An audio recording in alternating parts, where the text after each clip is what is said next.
Hello and welcome to the Hardison Cochran podcast.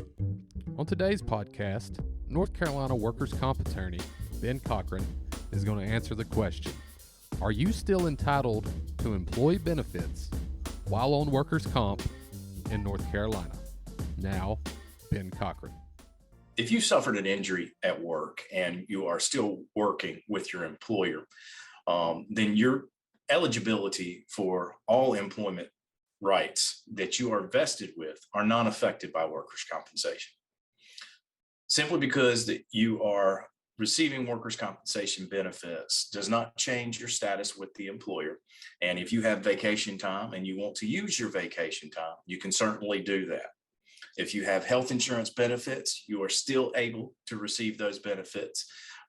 If you have any other types of vested rights, simply because you're on workers' compensation does not divest you from those benefits.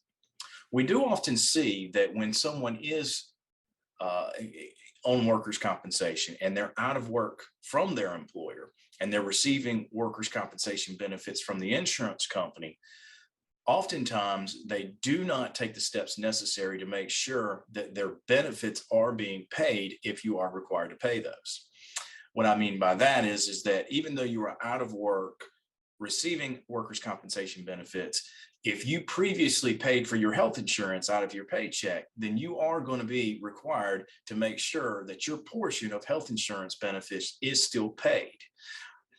And that means that more likely than not, what we see is that you'll have to actually contact your HR or bookkeeper, whoever handles the payments out of your check, and make sure that you pay for your health insurance benefits or any short-term disability benefits or any other benefits that they automatically take out of your check. Because if you're not getting a check from the employer any longer, then they're not going to have access to be able to do that. So you'll have to make sure that it is your responsibility that you use the funds from the workers' compensation benefits in order to make sure that your employment benefits are taken care of. Listening to this podcast does not create an attorney-client relationship between you and Hardison and Cochran, attorneys at law. Hardison and Cochran does not accept new clients without first obtaining a signed agreement. The information shared in this podcast is for information purposes and should not be intended or taken as legal advice as to yours or anyone else's legal matter. If you have a legal matter, contact an attorney about your specific set of circumstances.